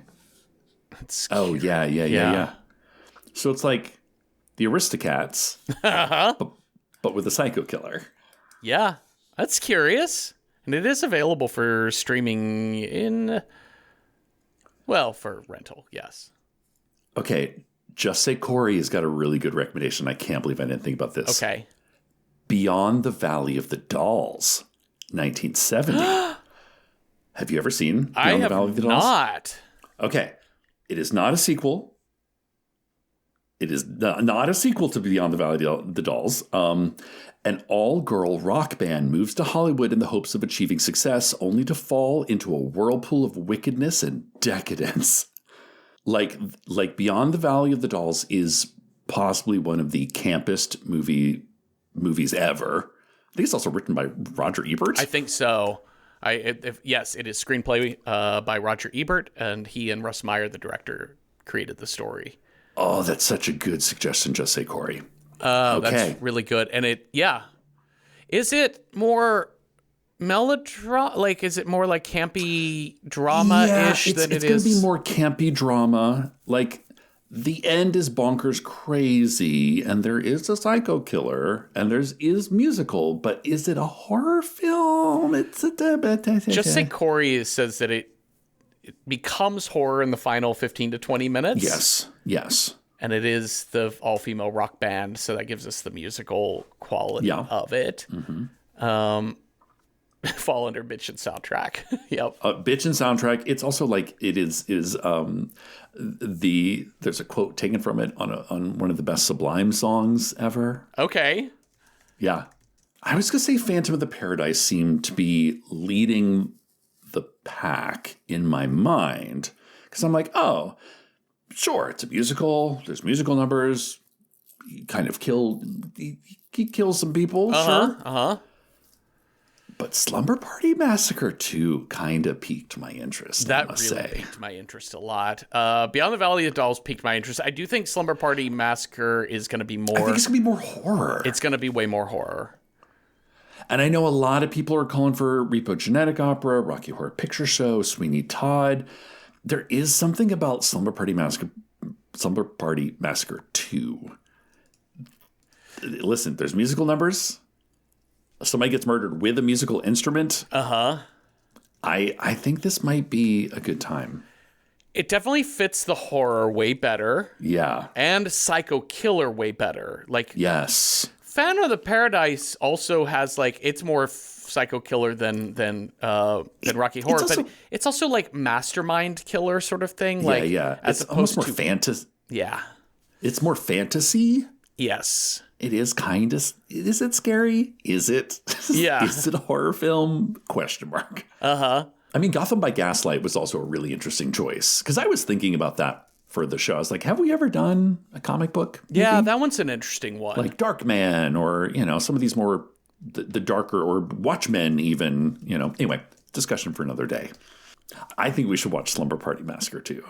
That's just me. It is, let's see, somebody calls it online. I just did a quick search of, is it a musical?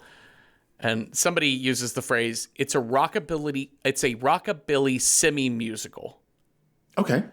Which kind of matches, like it has kind of like stage fright, it sounds like, where it's like they're singing songs in the movie rather than they're singing songs as the movie. Yes, which kind of matches, I think, what Weaponized Toaster had said in their suggestion. In the same way that, like, The Wicker Man is a semi-musical. Yeah, totally. I think this is the way to go. I think I've been so intrigued by this movie just because of the musical tie and the bitch and soundtrack. Yeah. Also, just the idea of like this very, like, it just looks like murder, sexploitation era of horror. And I'm just curious if it matters that a woman wrote and directed it. Does it matter? Who knows? Yeah. I'm just curious at what Deborah Brock did with this thing. I'm so fascinated. And 1987, come on. That hair is going to be big. The makeup is going to be out of sight. Mm-hmm. Yeah, I think we should do it. It's a Roger Corman picture, All right, well, let's do it. It's sold. Thank you, Weaponized Toaster, for that. Thank you all for contributing on our Letterboxd, and thank you for listening. Thank you, Cecil, for talking with me. If y'all have thoughts on Saint Maud or ideas for other movies that would have been good animated musical meets Psycho Killer, let us know on at Random Horror 9 on Blue Sky, Instagram, or Patreon. And we have public discussion threads for every episode on Patreon, and you can be a free member to participate in those. So watch Slumber Party Massacre 2 with us this week, and come on back next Tuesday for a new episode. Have a restful night with no religious nurses breaking up your situationship or nothing. Boo! Boo. Random Number Generator Horror Podcast number 9 is hosted by me, Jeffrey Craner, and Cecil Baldwin. Find more of our work on the podcast Welcome to Night Vale. This show is produced by Night Vale Presents. It is edited by me, with music by Cecil and logo by David Baldwin. See original artwork for each episode by David on Instagram. Join us for live streams on Patreon. Watch our recording sessions on YouTube. Chat with us on Blue Sky and contribute to our movie selection process on Letterboxd. We're in all of those places at Random Horror 9. Today's scary story. God is in your ears telling you to save people's souls. Why do you still listen to his podcast? Well, it's better than Rogan.